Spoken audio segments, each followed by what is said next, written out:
प्रिय सज्जनों, आप सभी की तालियों के बीच में आदरणीय श्री अमित शाह जी से निवेदन करती हूँ, आप हमारा मार्गदर्शन करें। अमित शाह जी जिन्होंने तीनों सुरक्षा, सुशासन और सहकारिता को नई दिशा दी है, हमें उनके आशीर्वाद की अपेक्षा रखते हैं।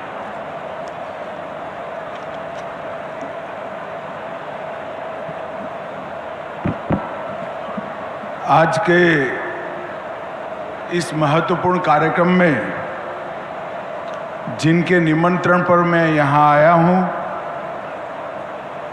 उत्तराखंड के लोकप्रिय और यशस्वी मुख्यमंत्री श्रीमान पुष्कर सिंह धामी जी,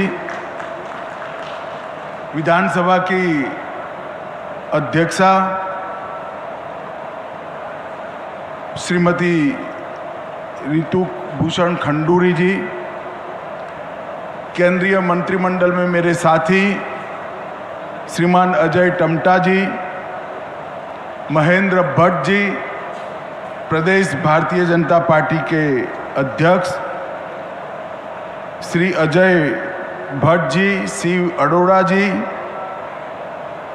मंच पर उपस्थित जिन्होंने पूरे देश को योग, आयुर्वेद और भारतीयता के तरफ ले जाने में बड़ा योगदान किया है, ऐसे पूजनीय बाबा रामदेव जी, डॉक्टर सुनील राय, अध्यक्ष यूपीएस शिक्षण संस्थान, श्री पवन अग्रवाल जी, राज्य के मुख्य सचिव महोदय, यहाँ पर उपस्थित सभी जनप्रतिनिधि, सांसद, विधायक और आज उत्तराखंड के विकास को गति देने के लिए यहाँ पधारे हुए सभी उद्योजक भाइयों बहनों और उपस्थित सभी भाइयों बहनों को मेरा राम राम प्रणाम।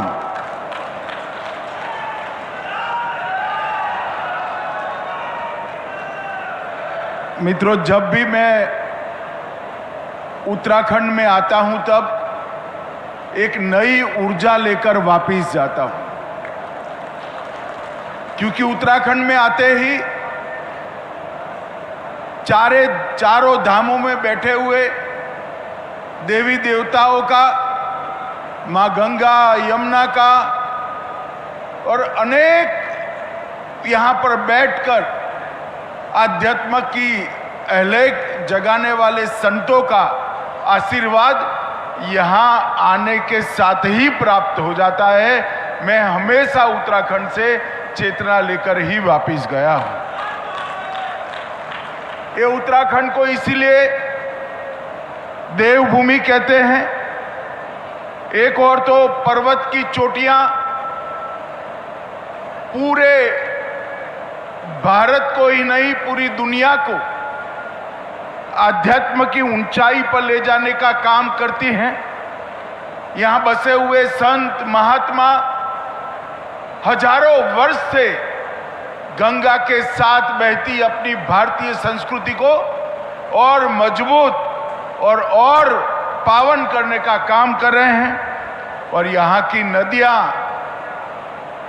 आधे भारत का पीने का पानी, खेती का पानी और जीवन को दान करने का काम यहाँ की नदियां करती हैं। प्रकृति और संस्कृति, इसका यहाँ एक अनूठा संगम हमें देखने को मिलता है। परंतु आज यहाँ पर उत्तराखंड के विकास उत्सव के लिए मैं आया हूं। भाइयों बहनों, 2023 में ग्लोबल इन्वेस्टर्स समिट जब हुई, मैं इसके समारोह में आया था और वहां पर मुझे एक चिट पर पुष्कर जी ने लिख कर दिया कि साहब 3,56,000 करोड़ का इन्वेस्टमेंट हो के एमओयू आए।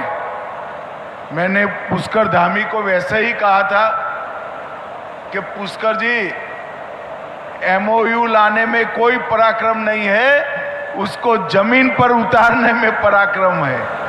और आज मैं पूरे उत्तराखंड की जनता के प्रतिनिधि के रूप में पुष्कर सिंह और उनकी टीम को बहुत बहुत साधुवाद देना चाहता हूं, क्योंकि आज 1 लाख करोड़ का इन्वेस्टमेंट ये जमीनी सच्चाई बन गया। मैं ऐसे राज्य से आता हूं जो हमेशा से इंडस्ट्रियल इन्वेस्टमेंट में बहुत आगे होता है, परंतु मुझे मालूम है कि मैदानी राज्य में इन्वेस्टमेंट लाना और पहाड़ी राज्य में इन्वेस्टमेंट लाना, दोनों में पहाड़ चढ़ने से भी ज्यादा कठिनाई होती है। और भाई पुष्कर सिंह इसलिए अभिनंदन के अधिकारी है कि सारी विपदाओं को, सारी विपरीत परिस्थितियों को और सारी परंपरागत कल्पनाओं को तोड़ते हुए आज 1 लाख करोड़ से ज्यादा इन्वेस्टमेंट उत्तराखंड में आ चुका है। ये बहुत बड़ी बात है। और आज यहां पर 1 लाख करोड़ के इन्वेस्टमेंट के साथ साथ 81,000 से ज्यादा रोजगारी का सृजन हुआ है और इनकी एंसिलरी इंडस्ट्री से लगभग 2.5 लाख के आसपास नई रोजगारी का सृजन होने का संभावना पड़ा है। और सबसे बड़ी बात, टायर 2 और टायर 3 शहरों तक इन्वेस्टमेंट को पहुंचाने का काम किया है। उन्होंने औद्योगिक विकास और पर्यावरण, ये दोनों के बीच में संतुलन भी स्थापित किया है, रोजगार को स्थायित्व देने का काम किया है और नीति में पारदर्शिता, क्रियान्वयन में तीव्रता और दृष्टि में दूरदर्शिता के साथ समग्र उत्तराखंड के विकास का एक नया खाका पुष्कर सिंह ने खींचा है। मैं पूरे पेंडोल को कहना चाहता हूं, एक बार जोर से पुष्कर सिंह के लिए ताली बजाकर उनका स्वागत करिए। आज यहां पर 5 लोकार्पण और 14 शिलान्यास हुए, 1271 करोड़ के अलग अलग काम की शुरुआत यहां पर हुई है। भाइयों बहनों, जब उत्तराखंड के वासी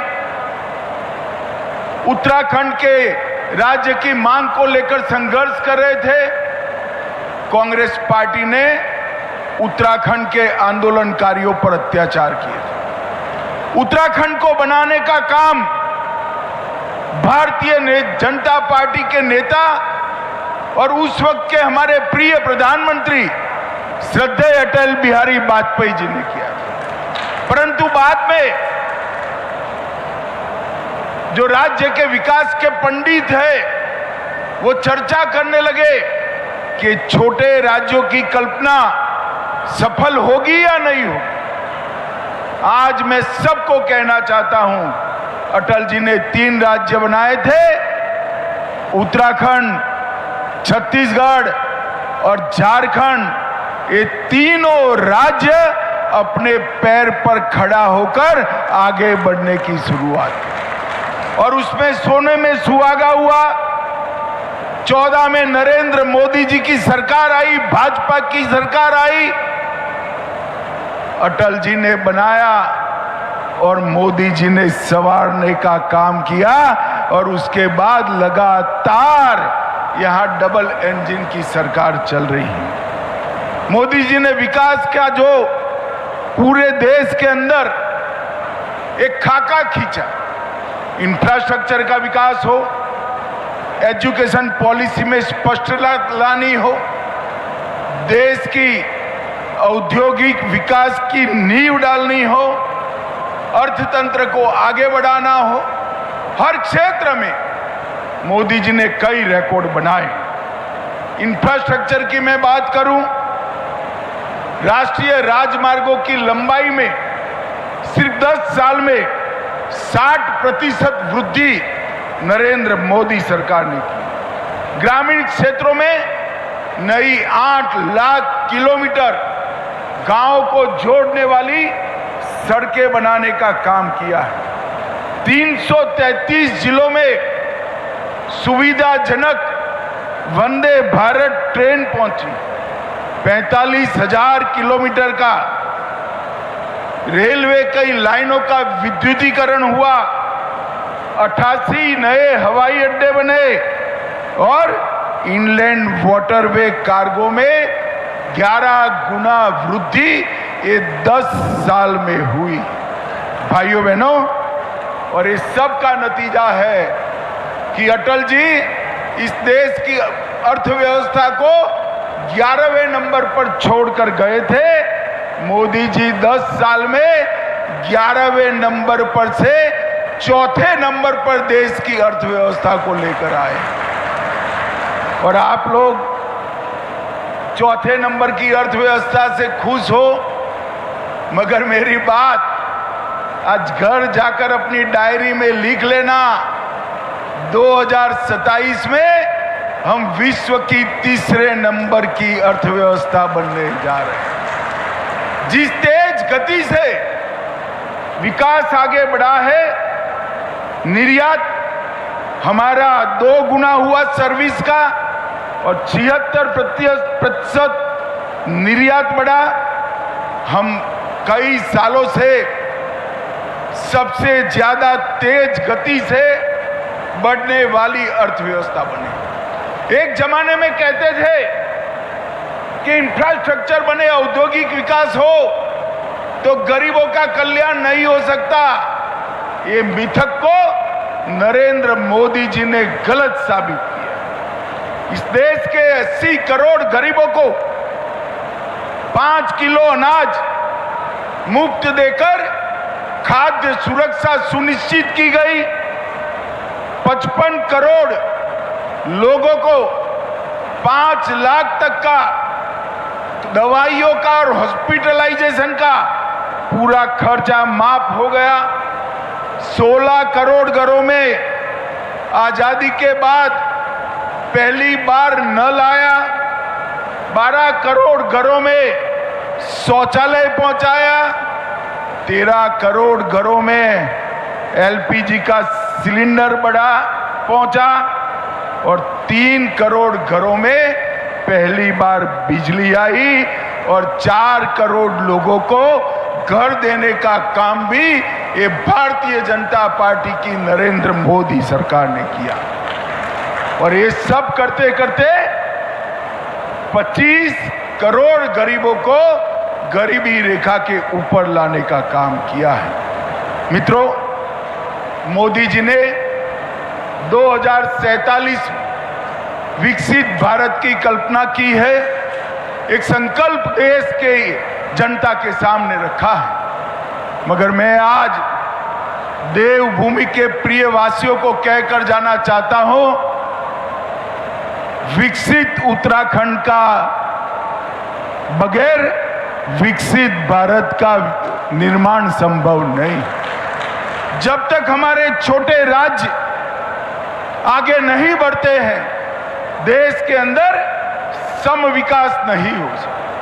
पूर्व के राज्य जब तक आगे नहीं बढ़ते हैं, देश के अंदर सम विकास नहीं हो सकता। इसीलिए भारतीय जनता पार्टी की केंद्र सरकार ने छोटे राज्यों के विकास पर और पूर्वी राज्यों के विकास पर विशेष ध्यान दिया है। और जहां तक उत्तराखंड का सवाल है, एक ज्योतिर्लिंग, 3 शक्तिपीठ, 4 धाम, पंच प्रयाग, पंच केदार और सप्त बद्री जहां विराजमान हो, इसके विकास को कोई नहीं रोक सकता। भाइयों, कोई नहीं रोक सकता। जरूरत थी एक सातत्यपूर्ण नीति जो हमारी सरकार ने देने का काम। जरूरत थी मेहनत कर कर यहां पर उद्योग के प्रति रेड कारपेट बिछाने का वातावरण बनाने की, वो हमारी सरकार ने की। जरूरत थी यहां पर पारदर्शिता के साथ सरकार चलाने की, जो हमारी सरकार ने किया है। जरूरत थी अच्छी कानून और व्यवस्था लाने की, वो पुष्कर धामी लेकर आए थे। और जरूरत थी 24 घंटे 365 दिन पर्यटक आते रहे ऐसी संरचनाओं को बनाने की, वो भी पुष्कर सिंह धामी ने बनाया है। और 360 डिग्री दृष्टिकोण से ऑफ सीजन ही न हो, इस तरह से हमारे टूरिज्म को आगे बढ़ाने का काम किया है। भाइयों बहनों, मोदी जी ने भी उत्तराखंड को देने में कोई कमी नहीं छोड़ी है। मुझे याद है कुछ एक्टिविस्ट जब हमारे 4 धाम के बारमासी रोड को, ऑल वेदर रोड को रोकने का प्रयास कर रहे थे, मोदी जी ने बड़ी शिद्दत के साथ भारत सरकार के वकीलों को सुप्रीम कोर्ट में खड़ा किया और ऑल वेदर रोड को 4 धाम तक पहुंचाने का काम किया है। कुछ काम बाकी है, 8-10% जिस दिन ये काम हो जाएगा, 12 माह हमारे उत्तराखंड में पर्यटकों का तांता लगेगा।